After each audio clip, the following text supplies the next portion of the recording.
Question number 2 में हमारे को दे रखा है कि सीधे गुणा किए बिना निम्नलिखित गुणनफलों के मान ज्ञात कीजिए। यानी कि इसको जो गुणा करके आएगा हमारे को वो मान बताना है, ठीक है। और उसके लिए हमारे को इसके सीधे तरह से गुणा नहीं करना है, जैसे हम छोटी क्लास में करते हैं ना, वैसे नहीं करना है। तो इसको करने के लिए हम क्या करेंगे, कुछ फॉर्मूले का इस्तेमाल करेंगे, है ना। जैसे कि आपको याद होगा कि प्रश्न नंबर 1 में हमने इस्तेमाल किए थे ना कुछ फॉर्मूले। तो जल्दी से हम क्या करेंगे, यहाँ पे फॉर्मूले लिख लेंगे। तो एक्स प्लस ए और यहाँ पर एक्स प्लस बी बराबर में एक्स का स्क्वायर जमा में ए प्लस बी एक्स प्लस में ए बी, ठीक है। एक तो ये फॉर्मूला था हमारे पास। दूसरा फॉर्मूला क्या था, एक्स प्लस वाई और यहाँ पर एक्स माइनस वाई बराबर में एक्स का स्क्वायर माइनस वाई का स्क्वायर, ठीक है। अब देखो 103 को और 107 को हम कैसे लिख सकते हैं। 103 को लिख सकते हैं 100 जमा 3 और 107 को हम कैसे लिख सकते हैं, 100 जमा में 7 लिख सकते हैं।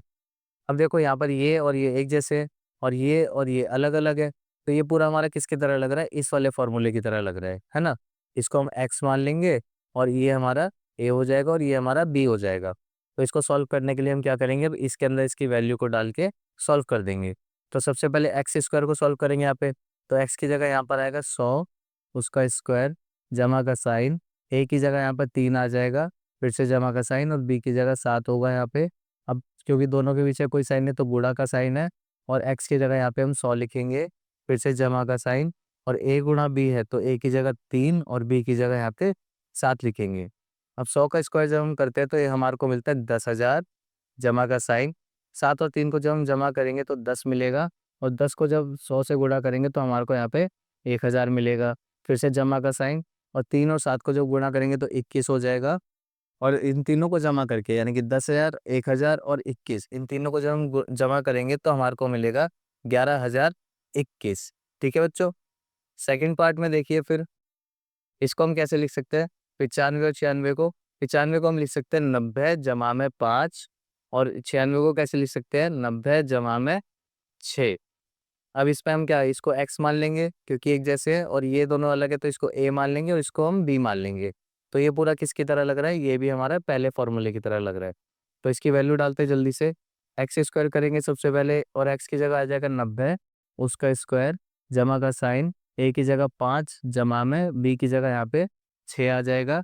फिर से क्या करेंगे गुणा का साइन और x की जगह 90 लिखेंगे और जमा का साइन, a गुणा b है ना तो यहाँ पे 5 गुणा में 6 आ जाएगा।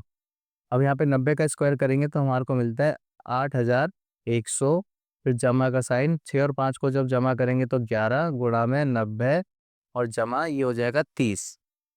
इसके बाद 8,100 जमा में ये हो जाएगा हमारा 990 जमा का साइन और ये 30 हो जाएगा। अब 8,100 और 990 और 30 को जब हम जमा करेंगे तो हमारे को यहाँ पे मिलता है 9,120 आंसर, ठीक है।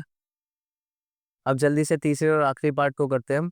इसको हम कैसे लिख सकते हैं यहाँ पे 100 जमा में 4 और इसको कैसे लिख सकते हैं 100 घटा में 4, ठीक है।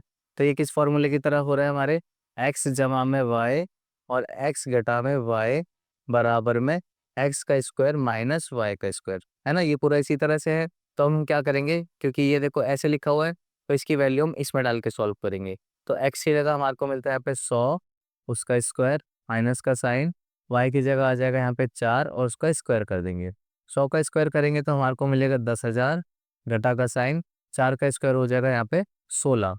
अब जब 10,000 में से हम 16 को माइनस करेंगे तो हमारे को मिलता है 9,984। तो ये हमारा आंसर आ जाता है यहाँ पे।